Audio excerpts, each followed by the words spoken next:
In this video of profit, loss and discount, we'll complete the brain teasers of the chapter. So till this we had done in the previous video, so I'll start from here. After giving a discount of 8% on the marked price, an article was sold for rupees 414. Find the marked price of the article. So an article was sold for 414. This means that 414 is the SP. So SP equals to 414 rupees. And discount percent is 8%. So for finding the MP of the article, there is a direct formula which you must have learnt by now.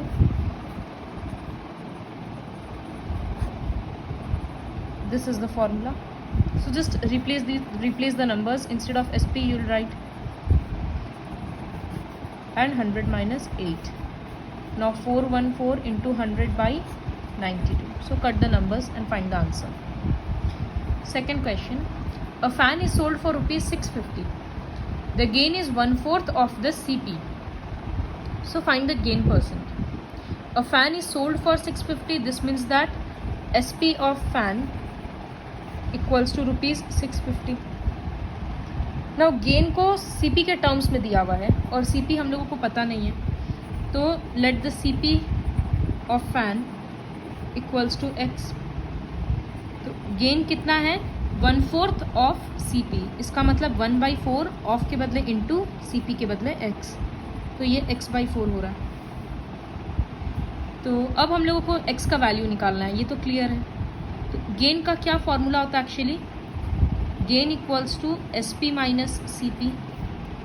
तो gain के बदले X/4, CP के बदले SP के बदले 650 minus CP के बदले X. ये माइनस X उस तरफ जाएगा, X/4 प्लस X. फिर इसको LCM लेकर ऐड करेंगे तो ये आ रहा है 5x/4 इक्वल्स टू 650. जब क्रिस क्रॉस करेंगे तो X का वैल्यू आ जाएगा. X का वैल्यू आ गया मतलब CP आ गया. फिर जब CP आ गया तो हम लोग गेन भी निकाल सकते हैं. गेन निकालने के बाद गेन परसेंट निकालना है. तो ये क्वेश्चन खुद से कंप्लीट करना है. Now question number C. A shopkeeper buys 10 pencils for rupees 10. Shopkeeper खरीद रहा है, इसका मतलब ये क्या होगा? कॉस्ट प्राइस होगा. तो I will write CP of 10 pencils equals to rupees 10. तो CP of 1 pencil equals to 10/10 rupees 1. फिर है he sells them at 8 for 10. मतलब 8 पेंसिल को वो 10 रुपया में बेच दिया. तो SP of 8 pencils equals to rupees 10.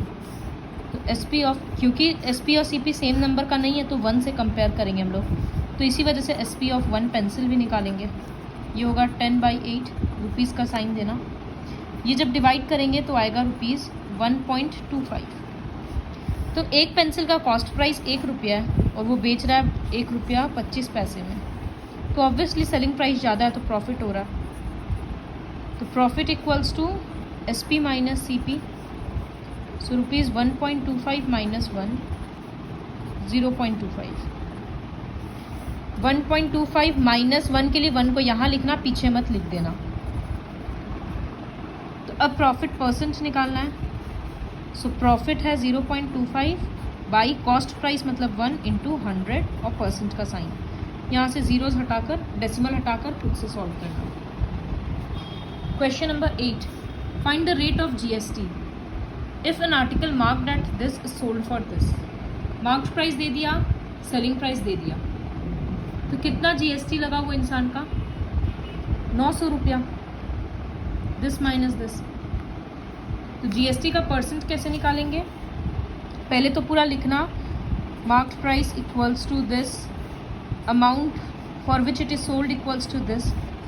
Therefore GST equals to 5900 minus 5000 equals to rupees 900. फिर होगा rate of GST equals to, पहले तो लिखेंगे 900 बाई, इस तरह का क्वेश्चन में बाई मार्क्ड प्राइस होता है, तो मार्क्ड प्राइस है 5000, फिर इंटू 100 और परसेंट का साइन. फिर जो कट करके आंसर आएगा उस तरह से लिखना 18%। Next question E, a person page 2800 for a cooler marked at this. एक इंसान पे कर रहा है, मतलब ये सेलिंग प्राइस है, और कूलर का एमपी दे दिया। Find the discount percent. तो पहले डिस्काउंट निकालेंगे, उसके बाद डिस्काउंट परसेंट निकालेंगे। Now question number 2, Rajan purchased a purse at 25% discount on its marked price. ये क्वेश्चन बहुत इंपॉर्टेंट है। But sold it at the marked price. तो राजन खुद पर्स खरीद रहा है और बाद में वो बेच रहा है, तो इसका मतलब ये वाला जो है purchased at 25% discount on its marked price, तो यहाँ से हम लोगों को एक्चुअली में पर्स का सीपी मिलेगा, क्योंकि यहाँ लिखा है sold it at the marked price, तो बेचने का एसपी दूसरा है। तो यहाँ पर सबसे पहले तो let the marked price be x. तो सीपी ऑफ पर्स, उसको पर्स कितना में पड़ा, वो कितना में कम लिया, वो 25% कम लिया। तो ये कैसे निकालते हैं, इससे माइनस करेंगे x माइनस 25% ऑफ x, तो ये होगा x माइनस 25/100 इंटू एक्स, क्योंकि वो जो मार्क्ड प्राइस था उससे 25% कम लिया, इसी वजह से x माइनस 25% ऑफ x। तो ये हो गया x माइनस x/4, एलसीएम लेकर सब्ट्रैक्ट करेंगे तो आएगा 3x/4। तो सीपी निकल गया 3x/4। वो बेचा कितना में है, एट द मार्क्ड प्राइस, तो एसपी इक्वल्स टू एक्स ही हो रहा है, मार्क्ड प्राइस का जितना ही हो रहा है। तो अब ये सोचना है कि 3x/4 बड़ा है या x बड़ा है। तो ऐसे सोच लो कि 3/4 बड़ा है, या इसके सामने कुछ नहीं तो 1 बड़ा। कंपेयर करना है तो इसको भी बाई 1 कर दे रहे, क्रॉस मल्टीप्लाई करके कंपैरिजन करना आता होगा।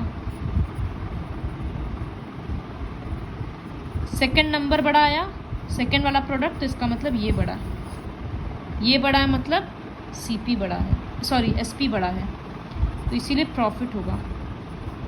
Since SP is greater than CP, therefore profit equals to SP minus CP, तो x माइनस 3x/4।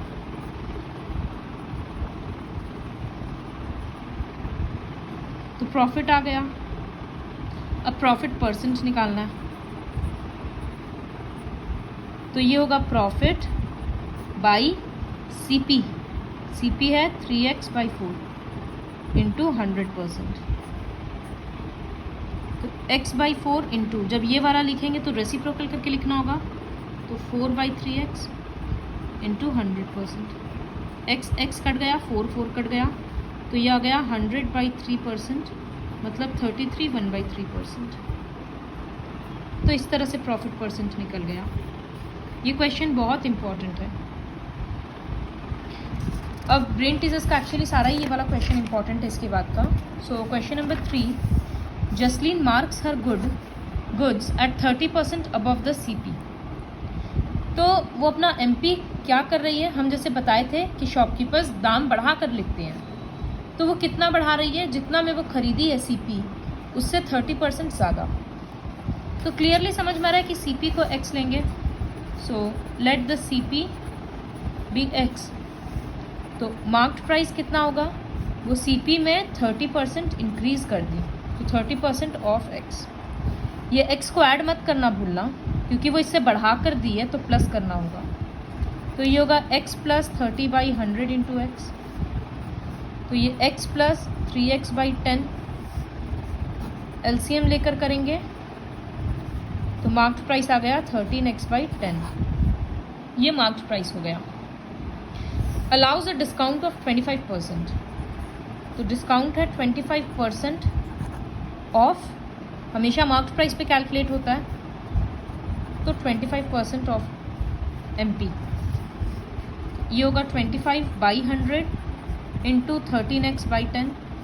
25 से ही डायरेक्टली काट देते 4 ज़ा, तो ये हो गया 13x/40।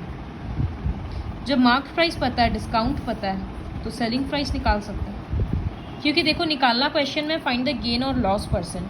तो गेन और लॉस के लिए सीपी तो हम लोग को पता है x है, तो सेलिंग प्राइस भी पता रहना पड़ेगा, तभी गेन या लॉस निकाल पाएंगे।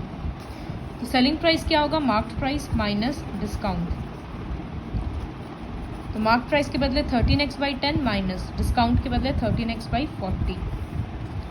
दोनों का एलसीएम 40, 40 डिवाइडेड बाई 10 4, तो 13x इंटू 4 42x। फिर यहाँ पर सब्ट्रैक्ट कर दे रहे हैं तो आ रहा है 39x/40। ये सेलिंग प्राइस निकल गया। तो अब फिर से देखना है कि क्या चीज़ बड़ा है, सीपी या एसपी। तो सीपी है x, एसपी है 39x/40।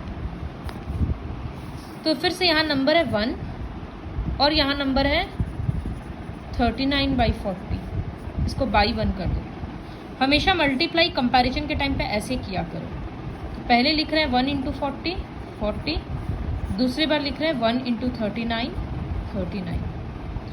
तो पहला नंबर बड़ा है इसलिए पहला रेशियो बड़ा, पहला फ्रैक्शन। तो इसका मतलब सीपी ज़्यादा है, 39/40 छोटा है। तो यहाँ लिखेंगे since CP is greater than SP therefore loss equals to CP minus SP, मतलब x माइनस 39x/40। 40 एलसीएम लेंगे तो आ रहा है x/40। लॉस निकल गया। तो अब लॉस का परसेंट निकालेंगे। तो ये होता है लॉस बाई सीपी इंटू 100%। तो ये होगा x/40 इंटू 1/x, इसका रेसिप्रोकल हो गया, इंटू 100%। x कट गया, 0 0 कट गया, ये आ रहा है 5/2%। मिक्स्ड में भी लिख सकते हैं या डेसिमल में भी लिख सकते हैं। तो ये क्वेश्चंस को एक बार फिर से प्रैक्टिस करना, क्योंकि बहुत ट्विस्टेड है, वर्कशीट से थोड़ा अलग क्वेश्चंस है। Now question number 4। How much percent above the cost price should a shopkeeper mark his good so that after allowing a discount of 20% on the market price he gains 12%। तो question का meaning क्या है? Question का meaning ये है कि shopkeeper को कितना दाम बढ़ाकर लिखना चाहिए ताकि अगर वो डिस्काउंट भी दे रहा है 20% का तो भी उसको प्रॉफिट ही हो रहा है 12% का। तो जब इस तरह का क्वेश्चन होता है इसमें सीपी को एक्स लिया जाता है, क्योंकि मार्क्ड प्राइस तो फिर प्लस करके निकालना पड़ेगा। तो लिख रहे हैं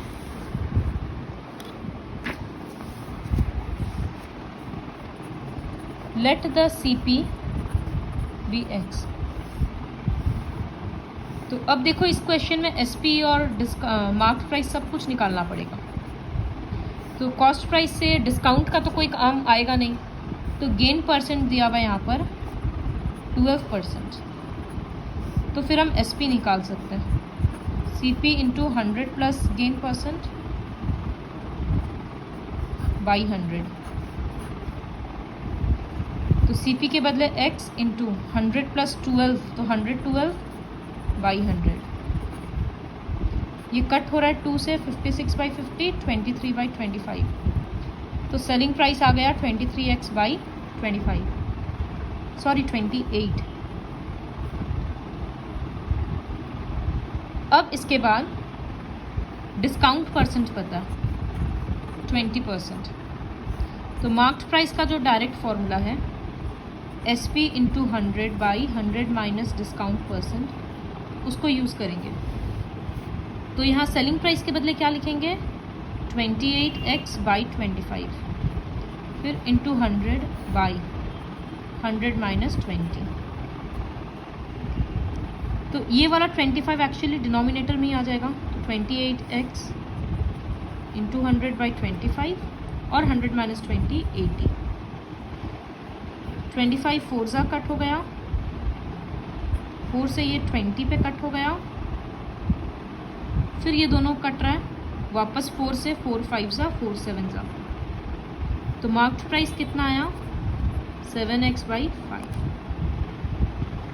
तो कॉस्ट प्राइस था x, वो दाम बढ़ाकर लिख दिया 7x/5।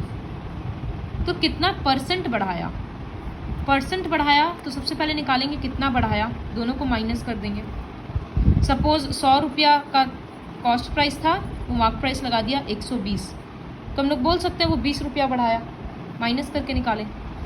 उसी तरह से यहाँ पर माइनस करेंगे, तो यहाँ होगा amount increased equals to marked price minus cost price. LCM लेकर करेंगे तो 2x/5 आएगा। Therefore percent of amount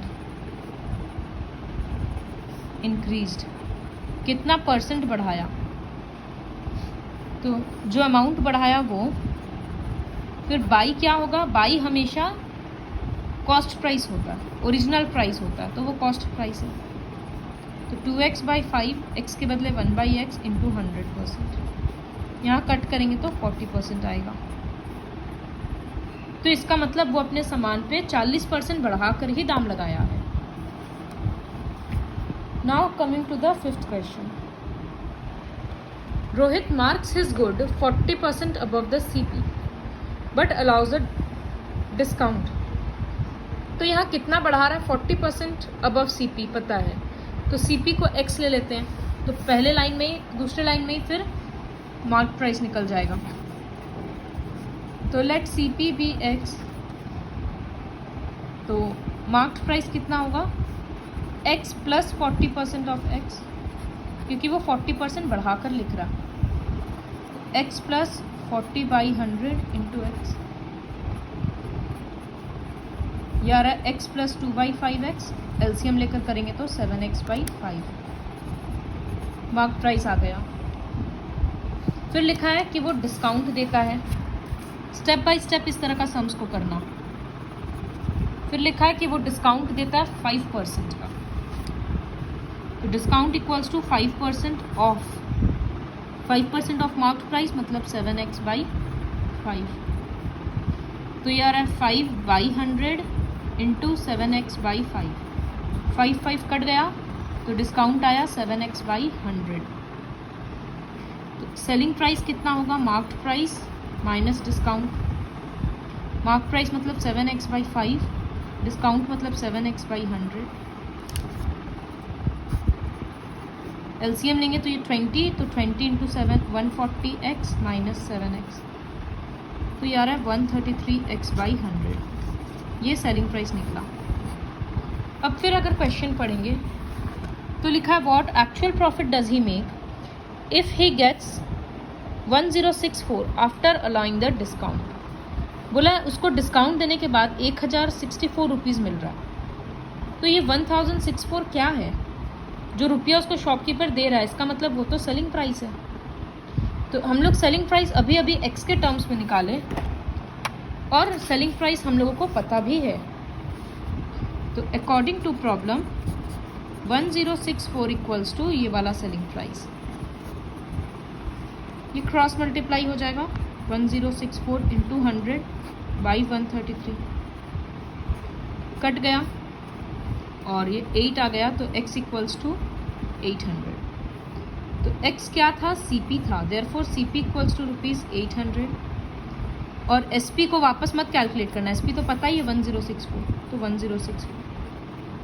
therefore profit कितना होगा, SP माइनस CP, निकाल लेना कितना हुआ।